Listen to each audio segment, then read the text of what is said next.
السلام علیکم ورحمۃ اللہ وبرکاتہ۔ الحمدللہ نحمده ونستعینه ونستغفره ونؤمن به ونتوکل علیہ ونعوذ باللہ من شرور انفسنا ومن سیئات اعمالنا من يهده الله فلا مضل له ومن يضلله فلا هادي له ونشهد أن لا إله إلا الله وحده لا شريك له ونشهد أن محمدا عبده ورسوله أما بعد فإن خير الحديث كتاب الله وخير الهدي هدي محمد صلى الله عليه وسلم وشر الأمور محدثاتها وكل محدثة بدعة وكل بدعة ضلالة وكل ضلالة في النار.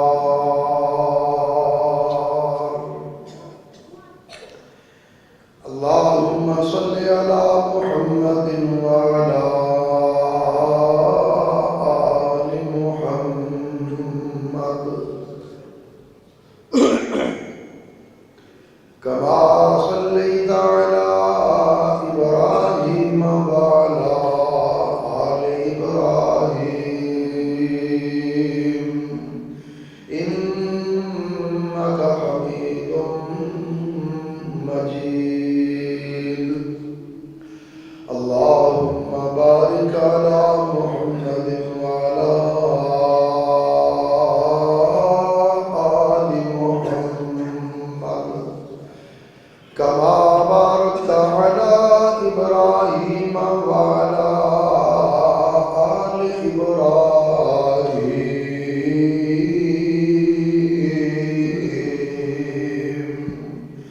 إنك حميد مجيد. رب اشرح لي صدري ويسر لي أمري واحلل عقدة من لساني يفقهوا قولي. رب زدني علما رب زدني علما رب زدني علما.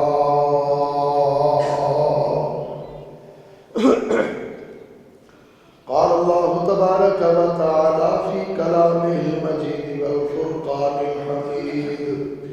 أعوذ بالله من الشيطان الرجيم. بسم الله الرحمن الرحيم.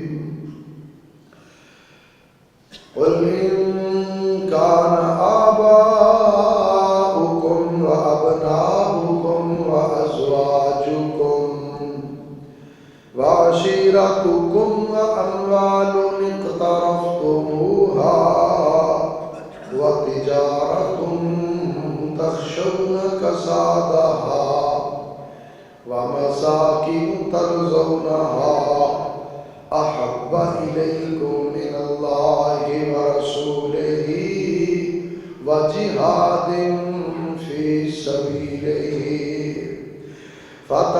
فتربصوا حتى يأتي الله بأمره والله لا يهدي القوم الفاسقين.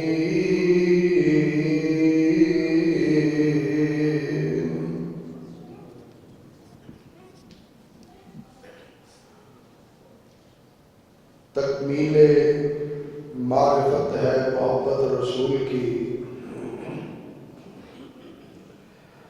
ہے بندگی خدا کی،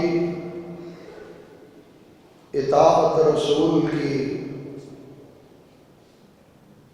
ہے مرتبہ حضور کا بالائے فہم و عقل، خدا ہی کو معلوم ہے عزت رسول کی، تسکین دل ہے سرور کون و مکان کی یاد، سرمایہ حیات ہے الفت رسول کی، ہر قسم کی حمد و ثنا، تعریفات، تسبیحات، تمجیدات اللہ احکم الحاکمین ارحم الراحمین مالک یوم الدین کے لیے، جو ساری کائنات کا اکیلا ہی پیدا کرنے والا اور اکیلا ہی اس کا نظام چلانے والا ہے۔ اللہ کی حمد و ثنا کے بعد بے شمار انگن لاتعداد لامحدود درود و سلام میرے اور آپ کے پیارے آقا، میرے اور آپ کے پیر و مرشد امام الانبیاء خاتم الانبیاء نبی الانبیاء جناب محمد الرسول اللہ صلی اللہ علیہ وآلہ وصحبہ وسلم کی ذات اقدس و مقدس پر، کہ جنہیں کائنات کے رب نے اہل کائنات کی ہدایت اور رہنمائی کے لیے رحمت کائنات بنا کر مبعوث فرمایا۔ اس کے بعد کروڑوں رحمتیں ہوں حضرات صحابہ کرام، ازواج مطہرات، ائمہ اہل بیت، سلف صالحین اور ہمارے والدین پر۔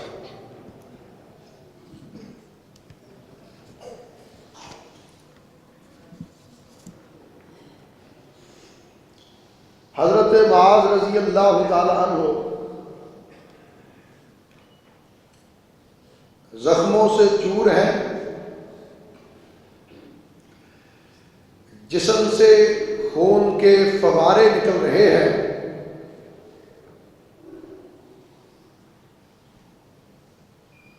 حالت جنگ ہے،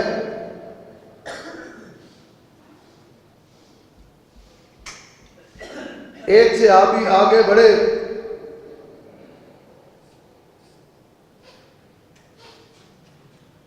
حضرت معاذ رضی اللہ تعالی عنہ کو پانی پلانا چاہا،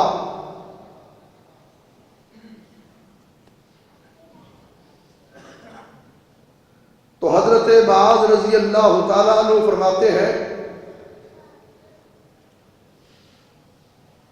مجھے پانی نہ پلاؤ، دودھ نہ پلاؤ، مجھے میرے آقا کی خدمت میں لے جاؤ۔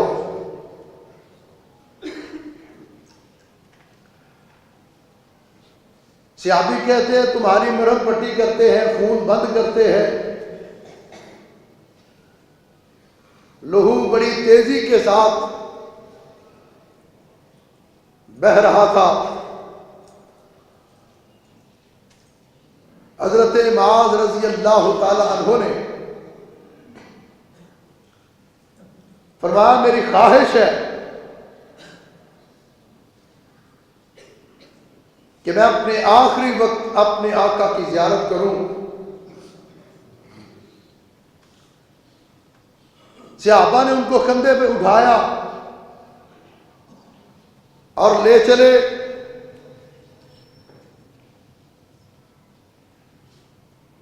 جب قریب گئے، پاس گئے، تو کہنے لگے مجھے اتار دو، میں خود جاؤں گا۔ صحابہ کہتے ہیں معاذ تم سے چلا نہیں جاتا، 90 سے زیادہ زخم تمہارے جسم پہ لگے ہیں، تیر، تلوار، نیزے، کس طرح جاؤ گے؟ کہا اتارو۔ حضرت معاذ رضی اللہ تعالیٰ عنہ کو کندھے سے اتارا، چلا جا نہیں رہا، گھسٹ گھسٹ کے زمین پر حضرت معاذ رضی اللہ تعالیٰ عنہ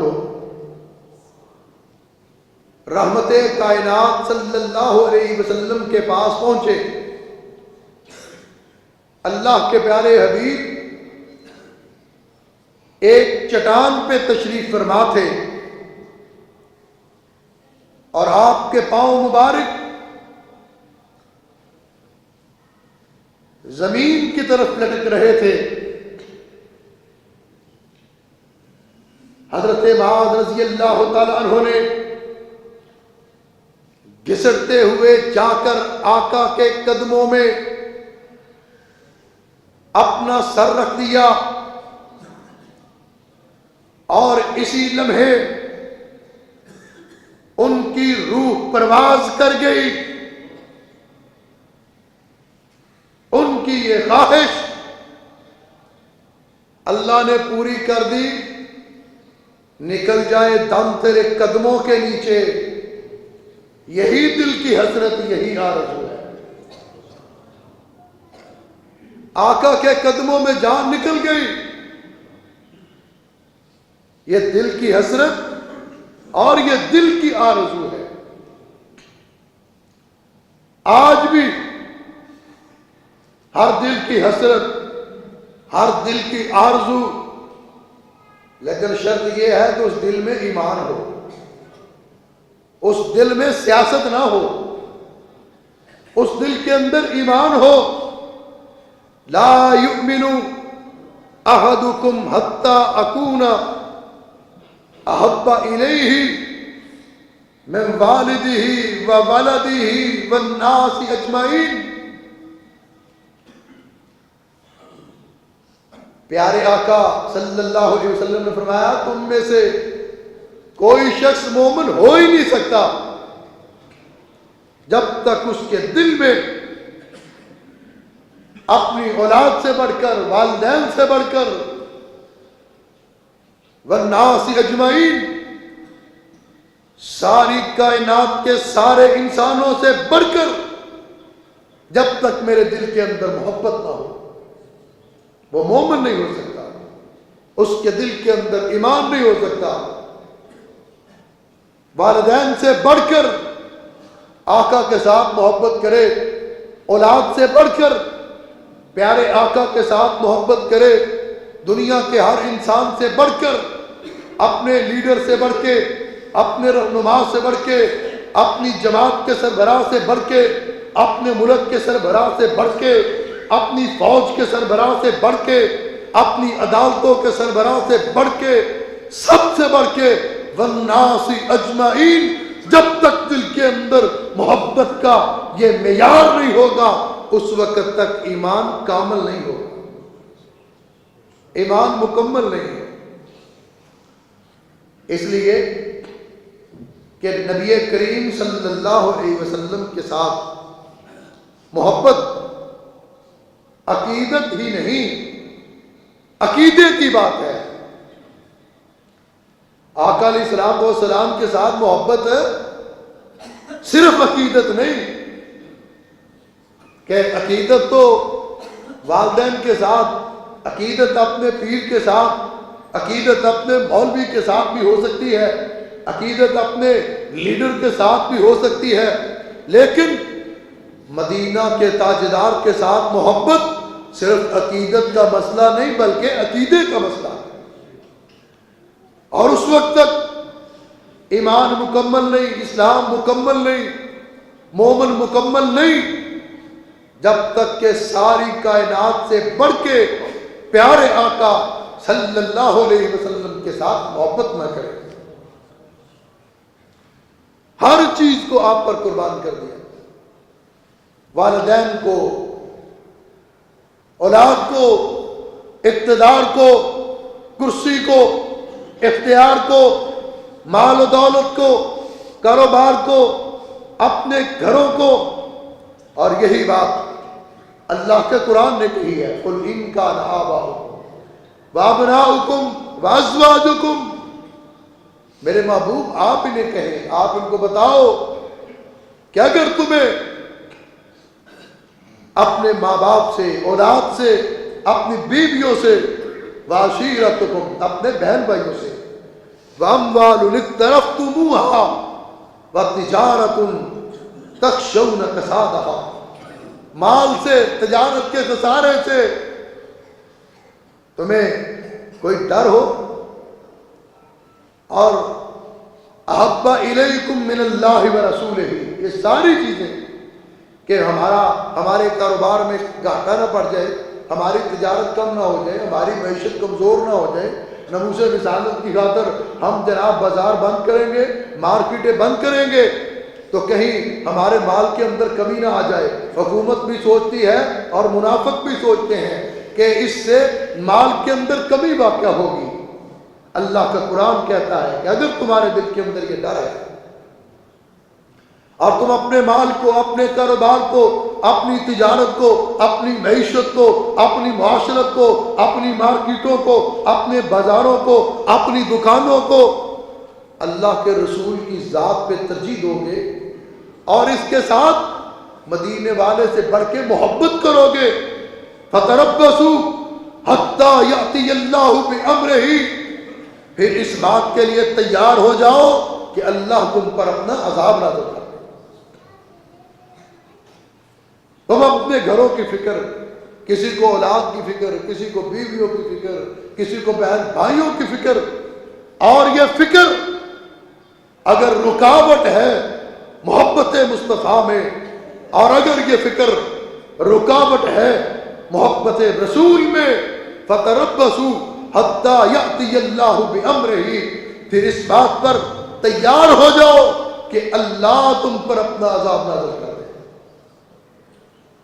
آج ٹی وی پہ آ کے یہ دانشور، یہ لفافہ دانشور، یہ منافق سیاستدان بڑی جناب قوم کو واعظ کرتے ہیں، بڑی نصیحت کرتے ہیں، جی ملک کی معیشت کمزور ہے، ملک کا پہیہ بڑا کمزور ہے، اور ملک کا پیسہ بڑا کمزور ہے، روپے کی قیمت۔ تم کو کس نے کہا تھا کہ اس کمزوری کی حالت میں آسیہ کی رہائی کا اعلان کرو؟ کس نے کہا تمہیں کہ توہین رسالت کے اس قانون کو چھیڑو؟ کس نے کہا تمہیں کہ مسلمانوں کے جذبات سے کھیلو؟ کس نے کہا تمہیں کہ ان ایمان والوں کا امتحان لو؟ کس نے کہا تمہیں کہ محمد الرسول اللہ صلی اللہ علیہ وسلم کے غلاموں کو سڑکوں پر آنے پر مجبور کرو؟ اگر آج سڑکیں بند ہیں حکومت کی وجہ سے، آج بازار اور مارکیٹیں بند ہیں ان عدلیہ کی وجہ سے، آج اگر لوگوں کا کاروبار بند ہے یہ چیف جسٹس کی وجہ سے، آج اگر مسلمان پریشان ہے، پاکستانی پریشان ہے، ساری قوم پریشان ہے، چوک بند ہے، چوراہے بند ہیں، سڑکیں بند ہیں، گلیاں بند ہیں، بازار بند ہے، کس کی وجہ سے؟ حکمرانوں کی وجہ سے اور ان عدالتوں کی وجہ سے۔ پاکستان عیسائیوں کا ملک ہے، یہ یہودیوں کا ملک ہے، یہ مسلمانوں کا ملک ہے، اور غیر مسلم اس ملک کے اندر 2.5% ہے، صرف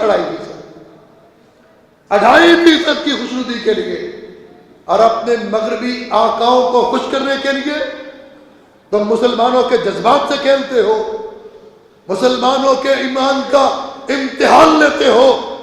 تمہیں پتہ نہیں یہ وہ قوم ہے جو مہنگائی برداشت کر سکتی ہے، جو لوڈ شیڈنگ برداشت کر سکتی ہے، گیس نہ ملے برداشت کر سکتے ہیں، بجلی نہ ملے برداشت کر سکتے ہیں، روٹی نہ ملے برداشت کر سکتے ہیں، رزق نہ ملے برداشت کر سکتے ہیں، گاہک نہ ملے برداشت کر سکتے ہیں، کاروبار نہ ملے برداشت کر سکتے ہیں۔ حکمرانوں تم ٹیکسوں کا اضافہ کرو یہ برداشت کر سکتے ہیں، تم پیٹرول مہنگا کرو یہ برداشت کر سکتے ہیں، ڈیزل مہنگا کرو یہ برداشت کر سکتے ہیں، ہر چیز کے اندر مہنگائی کا اضافہ کر دو برداشت کر سکتے ہیں۔ اگر برداشت نہیں کر سکتے تو توہین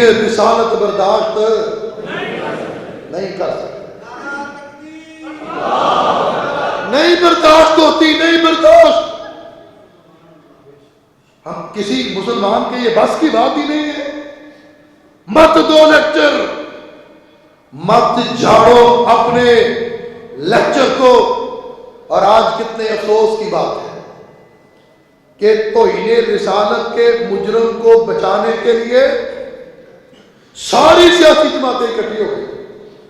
اس کا مطلب یہ ہے ان ساری سیاسی جماعتوں کا باپ ایک ہے. امریکہ، اسرائیل، یورپ، ان ساری سیاسی جماعتوں کا باپ ایک ہے. اور یہ سارے کے سارے، یہ جتنی بھی جماعتیں اقتدار میں ہیں، اپوزیشن میں ہیں، بڑے پریشان ہیں، بڑے فکر مند ہیں. جی عدالت کے فیصلے کی توہین ہوگی، عدالت ہی ایسی کیسی ہے، سر عدالت ہی توہین ہوگی عدالت کی. یہ جج اپنی توہین برداشت نہیں کرتا، محمد کے غلام اپنے آقا کی توہین کیسے برداشت کرتے؟ اور چیف جسٹس، تجھے اپنی عدلیہ عزیز ہے، عمران نے عزیز، تجھے حکومت عزیز ہے، محمد کے غلاموں کو اپنے آقا کی عزت عزیز ہے. تم عدالت کے وقار پہ سمجھوتا نہیں کرتے، اور حکمران اپنی کرسی بچانے کے لیے سمجھوتا نہیں کرتے. یہ آقا کے غلام آقا کی ناموس پہ کیسے سمجھوتا کرتے؟ جن کی زندگی کا مقصد بڑے گناہگار، بڑے خطاکار ہیں، لیکن آقا علیہ الصلوۃ والسلام کی محبت اور آپ کی ناموس پر کوئی کمپرومائز نہیں ہو سکتا. یہ جو لوگ بیٹھے ہوئے نا چوک بند کر کے، چوراہے بند کر کے، ان کا تعلق کسی بھی مسلک کے ساتھ ہو، ہم انہیں خراج تحسین پیش کرتے ہیں. وہ پوری امت کی لڑائی لڑ رہے ہیں، پوری امت کی. ان حکمرانوں نے مذاق سمجھنا کیا ہے ناموس رسالت کو؟ ان کو نہیں پتا کہ ناموس رسالت کا تحفظ کرنا کسی مولوی کی بات نہیں، ناموس رسالت کا تحفظ کرنا کسی پیر کی بات نہیں، ناموس رسالت کا تحفظ کرنا کسی خطیب اور امام کی بات نہیں، ناموس رسالت کا تحفظ کرنا کسی محدث اور خطیب کی بات نہیں. رب ذوالجلال کی قسم، ناموس رسالت کا تحفظ کرنا عرش والے رب کی سنت ہے. عرش والے نے اپنے محبوب کی ناموس کا تحفظ کیا. جب وہ ابو لہب نے آقا علیہ الصلوۃ والسلام کا مذاق اڑایا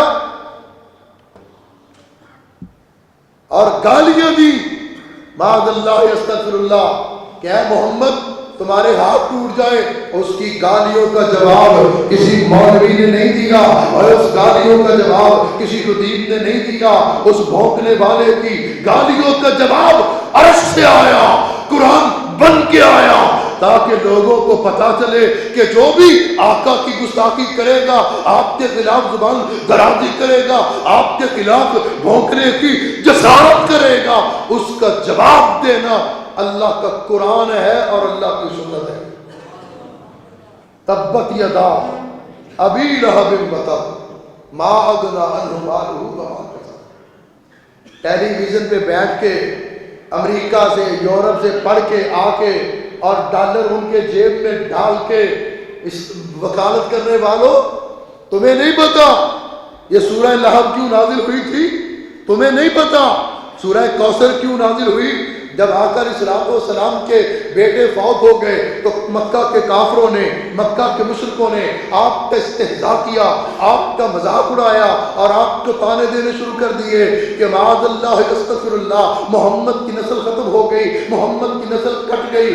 یہ بات عرش والے کو گوارا نہ ہوئی، یہ بات عرش والے کو ناگوار گزری کہ میرے محمد کا دل دکھا ہے. رب نے کہا میرے محبوب کے دل پہ گزری ہے، ایک بیٹے کی وفات کا غم ہے، دوسرے ان کے تانے، ان کے الزامات، ان کی زبان درازی. رب ذوالجلال نے اسی وقت جبریل امین کو بھیجا، جبریل جی رب جلیل جاؤ جا کر اعلان کر دو انا آتیناک الکوثر، میرے محبوب آپ کے بیٹے فوت ہوئے، کوئی بات نہیں، ہم نے آپ کو دنیا کی ہر نعمت عطا کر دی ہے، انا آتیناک الکوثر فصلی لربک وانحر، آپ اللہ کا شکر ادا کیا کرے، نمازیں پڑھ کے، قربانی ادا کر کے، ان شانیہ کا هو الابتر، جو آپ کی نسل پہ زبان درازی کرتے ہیں، جو آپ کی نسل ختم ہونے کی بات کرتے ہیں، جو آپ کی نسل پہ تانے تانے تانے کے تیر چلاتے ہیں، ان کے لیے رب کا اعلان سن لو ان شانیہ کا هو الابتر، آپ پر زبان درازی کرنے والا، آپ پر تانوں کے تیر چلانے والا وہ بے نسل بھی ہوگا، تباہ و برباد بھی ہوگا۔ یہ قرآن نے کہا، یہ تو قرآن کا فیصلہ ہے، ان شانیہ کا هو الابتر، اور یہی بات قرآن نے کہی، ملعونین اینما ثقفوا اخذوا وقتلوا تقتیلا، نبی کا گستاخ ملعون ہے، نبی کا گستاخ ملعون ہے، لعنتی ہے، اور قرآن کہتا ہے ایسے لعنتیوں کو اخذوا وقتلوا تقتیلا، پکڑو اور قتل کرو، قتل بھی ٹکڑے ٹکڑے کر کے کرو۔ اب بتاؤ قرآن کی مانے یا ان نام نہاد عدالتوں کی مانے، ناموس رسالت کی غدار عدلیہ کی مانے، ہم قرآن کی مانے یا ان لفافہ دانشوروں کی مانے؟ قرآن کہتا ہے اخذوا وقتلوا تقتیلا، پکڑو ان ملعونوں کو جہاں بھی ملے، قتل کر گزرو، اور قتل بھی کرنا ہے تو ٹکڑے ٹکڑے کر کے کرنا ہے۔ یہ قرآن کا فیصلہ، اور قرآن نے کیا کہا، انا کفیناک المستہزئین، کہ جو اللہ کے حبیب کا استہزاء کرتا ہے، مذاق اڑاتا ہے، آپ کو گالی دیتا ہے، اس کا بدلہ پھر رب لیتا ہے۔ کس طرح لیتا ہے رب؟ امام قرطبی رحمۃ اللہ علیہ اور امام ابن کثیر رحمۃ اللہ علیہ نے لکھا کہ ایک دن رحمت کائنات صلی اللہ علیہ وسلم بیت اللہ میں عبادت کر رہے ہیں، تین کافر، ولید بن مغیرہ، اسود، اور ایک تیسرا عاص، اللہ کے رسول صلی اللہ علیہ وسلم کی توہین کی، آپ کو گالیاں دی۔ یہ بات یاد رکھیں، آقا علیہ الصلوۃ والسلام کو اوپر اوجری پھینکی گئی، آپ نے معاف کیا، آپ کے راستے میں کانٹے بچھائے گئے، آپ نے معاف کیا، آپ پر تیر اور تلوار چلائے گئے، آپ نے معاف کیا، لیکن جس نے گالی دی اس کو نہ عرش والے نے معاف کیا، نہ مدینے والے نے معاف کیا۔ انہوں نے بکواس کی، رب کی رحمت جلال میں آئی، جبریل امین کو حکم ہوتا ہے، جبریل جاؤ انا کفیناک المستہزئین، میرے محبوب کا مذاق اڑانے والے، میرے محبوب پر کیچڑ اچھالنے والے، گالیاں دینے والے، ان کو بتاؤ کہ محبوب کی حفاظت کے لیے عرش والا کافی ہے۔ جبریل امین آئے، تینوں کو دیکھا، ان کی طرف اشارہ کیا، تینوں کی طرف اشارہ کیا، یہ اشارہ کرنے کی دیر تھی، یہ اسود لعین ملعون آقا علیہ الصلوۃ والسلام پر بھونکنے والا، اس کے پاؤں میں کنکر چبھی، وہ زخم بنا، زخم بننے کی دیر تھی کہ اس کا پاؤں گلنا شروع ہو گیا، صرف پاؤں نہیں گلا، پورا جسم گل سڑ گیا، اور اللہ نے اس کو اس عذاب کے اندر زندگی میں مبتلا کر دیا، سارا جسم گل اور سڑنے کے بعد اسی مرض میں، اسی بیماری میں اس کو موت آ گئی۔ دوسرا ولید بن مغیرہ بھونکنے والا، کسی زمانے میں اس کے پاؤں پہ تیر لگا، زخم ٹھیک ہو گیا، زخم مندمل ہو گیا، زخم کا نشان بھی ختم ہو گیا، جبریل امین اس کی طرف اشارہ کر کے چلے گئے، اللہ نے اسی زخم کو دوبارہ اسی زخم کو ابھار دیا، وہی زخم دوبارہ کھل گیا، اور وہ زخم کھلا، پیر پھولنا شروع ہوا، پیر گلنا شروع ہوا، جسم گلنا شروع ہوا۔ اللہ نے اس کو اس عذاب کے اندر مبتلا کر کے اسی بیماری میں مار دیا، ہلاک کر دیا، تاکہ دنیا کو پتہ چل جائے کہ گستاخ رسول کو معافی نہیں ہے، معافی نہیں ہے گستاخ رسول۔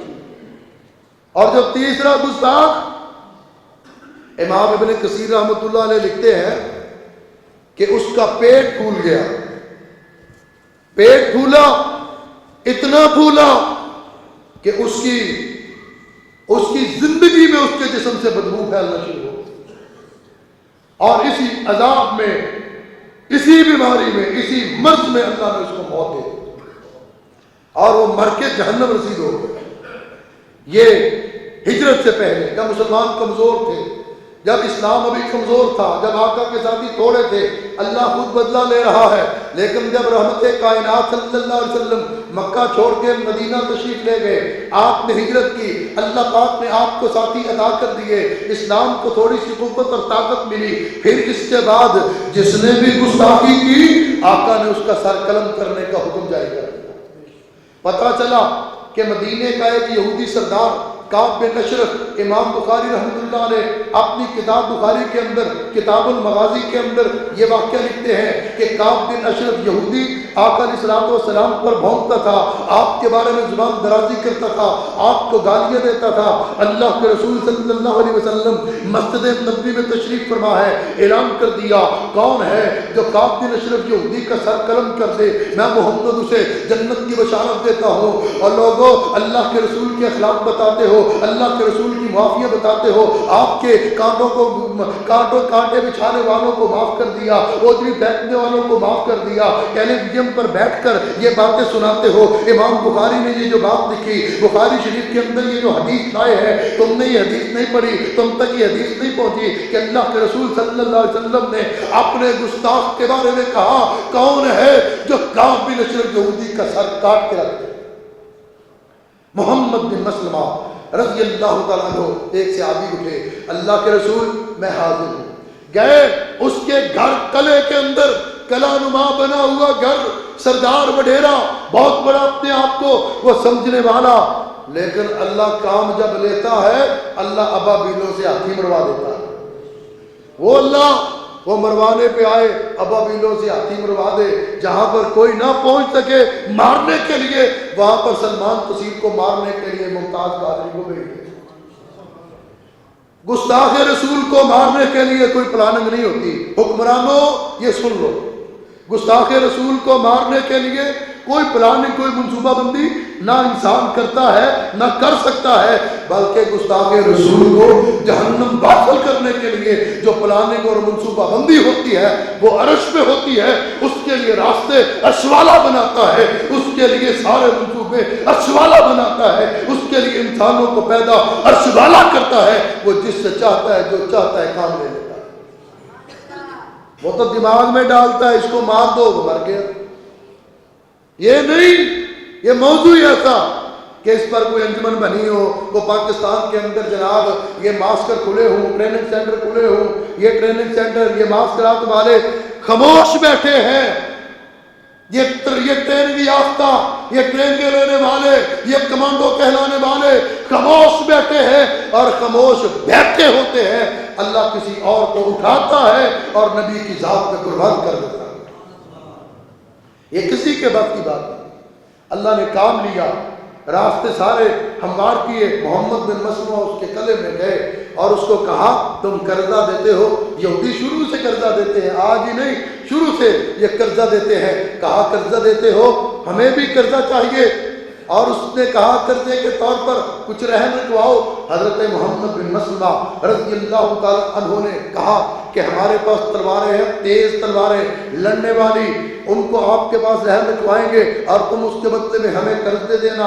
محمد بن مسلمہ رضی اللہ تعالیٰ عنہ اس کے ساتھ بات چیت کر کے اگلے دن اپنے دو ساتھیوں کو لیا اور 7 تلواریں لی، برہنہ تلواریں، بے نیام تلواریں، چمکتی ہوئی تلواریں، ان کو تیز کیا۔ تیز کرنے کے بعد اس کے سامنے جا کر کے رکھ دی، ہم تلواریں لے آئے ہیں، ہمیں ذرا رقم تو دو. وہ رقم دینے کے لیے اندر جانے لگا. حضرت محمد بن مسلمہ نے کہا کہ کعب تم نے خوشبو بہت پیاری لگائی ہوئی ہے, کتنی اچھی خوشبو ہے, دل چاہتا ہے تمہاری خوشبو کو سونگھ لوں. وہ فخر اور تکبر کے اندر آگے بڑھا. اس نے کہا میری بیوی عرب کی سب سے حسین عورت ہے اور عرب کی سب سے بہترین خوشبو بناتی ہے. اس نے یہ خوشبو بنائی, میں نے یہ خوشبو لگائی. حضرت محمد بن مسلمہ غلام رسول ہے, صحابی رسول ہیں, جانثار مصطفیٰ ہیں.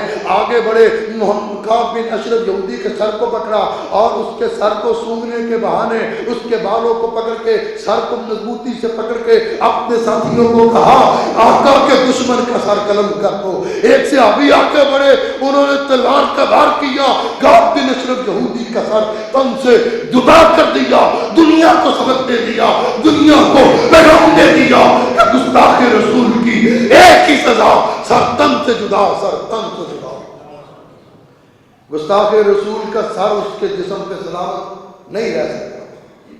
حضرت محمد بن مسلمہ رضی اللہ تعالیٰ, یہ تو ایک صحابی اور پھر ایک نبینا صحابی, نبینا ان کی لونڈی, اور اس لونڈی کے بطن سے ایک بیٹا بھی تھا.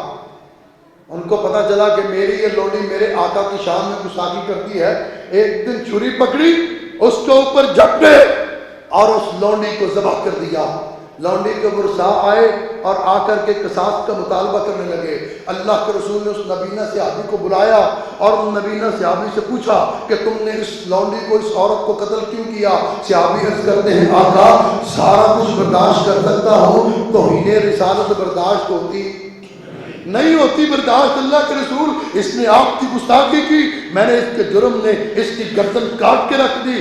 اللہ کے رسول نے فرمایا اس کا کوئی قصاص نہیں, اس کا کوئی قصاص نہیں. حضرت عمر رضی اللہ تعالیٰ عنہ فرماتے ہیں کوئی نبینا ہو کے, نبینا, آقا نے فرمایا عمر اسے نبینا نہ کہو, یہ وہ ہے کہ جس کا کوئی بدل نہیں, یہ وہ ہے جس کا کوئی بدل نہیں. بنی حذیل قبیلے کے ایک شخص نے آقا علیہ الصلوۃ والسلام کی توہین کی. آپ نے فرمایا کون ہے جو اس ملعون کو قتل کرے؟ بنو حذیل نے خود ہی اس کو قتل کر دیا. جب قتل کیا میرے آقا نے کیا فرمایا؟ فرمایا بنو حذیل قبیلے کی 2 بکریاں بھی کبھی آپس میں نہیں لڑیں. انہوں نے وہ کام کیا, وہ کام, اور فرمایا جو قبیلہ گستاخ رسول کو قتل کرتا ہے, جس قبیلے کا کوئی شخص گستاخ رسول کو قتل کرتا ہے, اس کے اندر اللہ اتنا اتفاق اور اتحاد پیدا کر دیتے ہیں کہ اس کی بکریاں بھی آپس میں نہیں لڑتی. اور آقا نے فرمایا جو گستاخ کو قتل کرتا ہے, جس قبیلے کا شخص ہو, اللہ اس قبیلے پر کبھی قحط نہیں آنے دیتے, اس قبیلے پر کبھی قحط نہیں آتا, اس قبیلے پر کبھی بھوک نہیں آتی, اس قبیلے پر کبھی عذاب نہیں آتا, اس شخص کی وجہ سے کہ جس شخص نے گستاخ رسول کو قتل کیا ہوتا. تو یہ گستاخ رسول کی سزا مدینہ طیبہ ہجرت کے بعد اللہ کے رسول صلی اللہ علیہ وسلم نے خود سزائے موت کا اعلان کیا اور بار بار کیا. کوئی ایک مثال ایسی نہیں ملتی کہ آپ علیہ الصلوۃ والسلام کو کسی نے گالی دی ہو, آپ کی توہین کی ہو, آپ کی گستاخی کی ہو اور آپ نے اس کو معاف کر دیا. کوئی ایک مثال ایسی نہیں. حتیٰ کہ جب معافی کا دن تھا, فتح مکہ کا دن, عام معافی کا دن, اس معافی کے دن بھی اللہ کے رسول صلی اللہ علیہ وسلم جب فتح مکہ میں داخل ہوئے, آپ نے سارے مکہ کے کافروں کو جب اکٹھا کیا, سارے کافر آپ کے سامنے موجود ہیں, آپ کے سارے دشمن آپ کے سامنے موجود ہیں, آپ کے سارے باغی آپ کے سامنے موجود ہیں, اور سب کے بارے میں رحمت کائنات نے اپنی رحمت بری زبان سے کیا اعلان فرمایا؟ فرمایا لا تثریب علیکم اليوم, آج کے دن میں نے سب کو معاف کیا جنہوں نے مجھے مکے سے نکالا. میں نے ان کو بھی معاف کیا جنہوں نے میرے چچا کو قتل کیا، ان کو بھی میں نے معاف کیا، جو بلال کو تپتی ریت پہ لٹاتے رہے ان کو بھی معاف کیا، تو باپ کے قاتلوں کو بھی معاف کیا، تو بیت کے قاتلوں کو بھی معاف کیا، یاسر کے قاتلوں کو بھی معاف کیا، سمیہ کے قاتلوں کو بھی معاف کیا، جو آپ پر اوجریاں پھینکتے رہے ان کو معاف کیا، جو آپ کے راستے میں کانٹے بچھاتے رہے ان کو معاف کیا۔ لیکن ان کفار مکہ کے اندر ایک گستاخ رسول ہے، ایک آپ کی توہین کرنے والا، آپ کے بارے میں بکواس کرنے والا، صرف خود نہیں کرتا، اپنی لوٹیوں سے شعر لوگوں کی مجلسوں میں پڑھاتا، ان اشعار کے اندر اللہ کے رسول صلی اللہ علیہ وسلم کی توہین ہوتی۔ آقا فرماتے ہیں سب کو معاف کیا، ابن قتل معاف نہیں ہو سکتا، ابن قتل کے لیے معاف نہیں، جاؤ جہاں بھی ملے اس کا سر قلم کر دینا۔ صحابہ اس کی تلاش میں نکلے، ابن قتل بیت اللہ کی دیواروں میں چھپا ہوا، بیت اللہ کے غلاف میں چھپا ہوا، صحابہ نے گستاخ رسول کو بیت اللہ کے اندر بیت اللہ کے غلافوں سے نکال کے سر قلم کر دیا اور دنیا کو بتا دیا پیغمبر کا گستاخ، نبی کی توہین کرنے والا کعبہ کے پردوں میں بھی چھپا ہو پھر بھی اس کے لیے معافی نہیں ہے۔ کس نے قتل کروایا؟ کس دن قتل کیا؟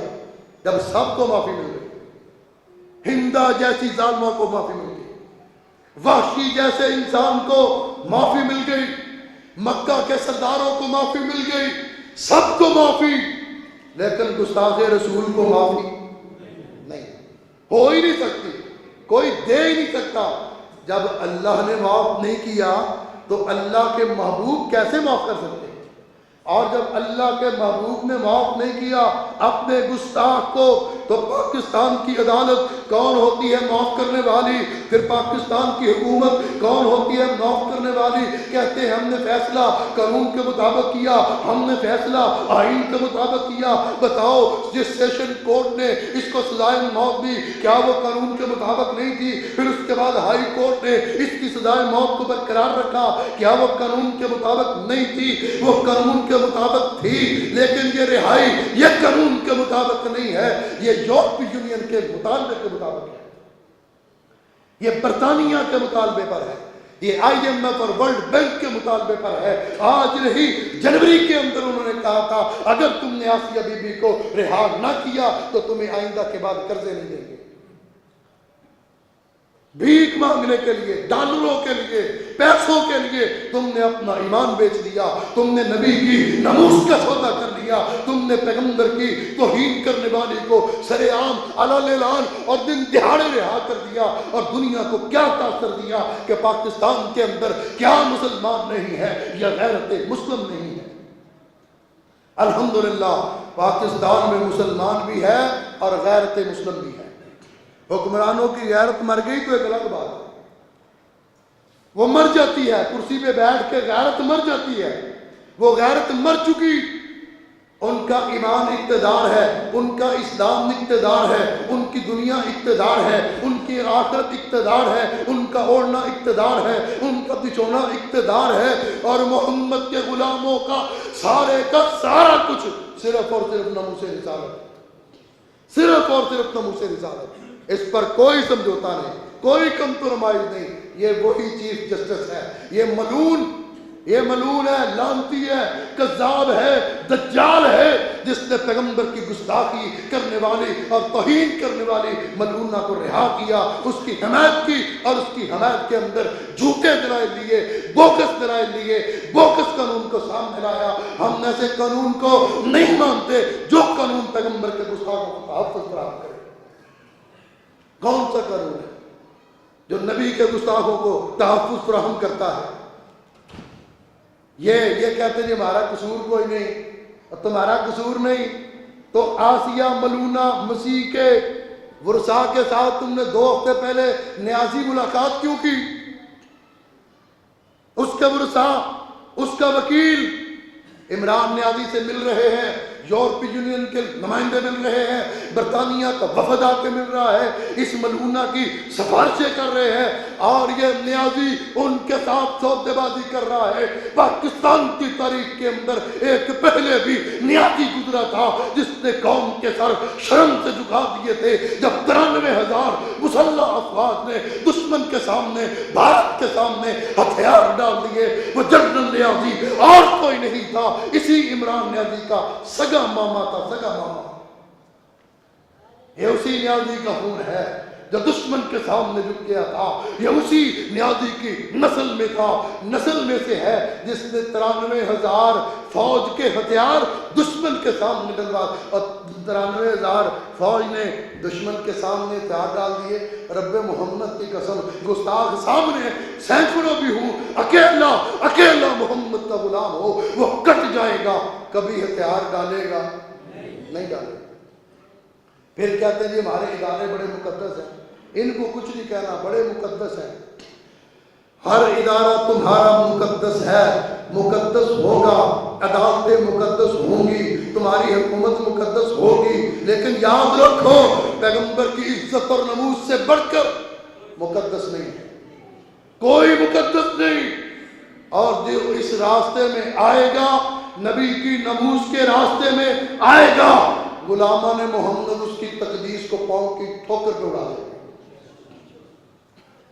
اصل بات یہ ہے کہ یہ ایک ابتدا ہے، اس پر اگر آج قوم نہ جاگی، قوم نہ نکلی، ہم نے اگر آج اس پر قربانیاں نہ دی، ہم نے اگر اس پر آج سخت موقف اختیار نہ کیا، یاد رکھو یہی عمرانی حکومت پاکستان کے تحفظ ناموس رسالت کے قانون کے اندر تبدیلی کر دے گی، یہی پھر حکومت پاکستان کے اندر قادیانیت کو غیر مسلم سے تبدیل کر کے مسلمانوں کی صفوں میں کھڑا کر دے گی۔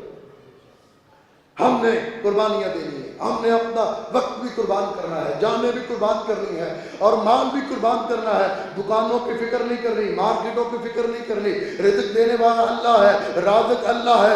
جب تک دکانیں مرضی بند رہیں، مارکیٹیں بند رہیں، بازار بند رہیں، سڑکیں بند رہیں، گلیاں بند رہیں، لیکن ناموس رسالت پر سمجھوتا انشاءاللہ نہیں کریں گے۔ یہ وقت ہے امت کے سٹینڈ لینے کا، یہ وقت ہے قوم کے کھڑا ہو جانے اور جاگ جانے کا، اس لیے کہ دشمن متحرک ہو چکا ہے۔ اس حکومت کے آنے کے بعد قادیانیوں کو تقویت ملی ہے، اس حکومت کے آنے کے بعد قادیانیت تاریخ کے اندر پہلی مرتبہ سڑکوں پہ نظر آئے ہیں، قادیانیت کا دجل سڑکوں پہ نظر آیا ہے، قادیانیت کے اشتہارات اخبارات کی زینت بنے ہیں۔ یہ حکومت ایک طے شدہ منصوبے کے تحت لائی گئی ہے، ایک پلان اور منصوبہ بندی کے تحت، ایک ڈیل کے تحت لائی گئی ہے، لیکن انشاءاللہ تمہارے منصوبے امریکہ کے بنتے ہیں، تمہارے منصوبے برطانیہ میں بنتے ہوں گے، محمد کے غلاموں کے لیے منصوبے عرش پہ بنتے ہیں، اور ان کو قوت اور طاقت، ہمت اور حوصلہ،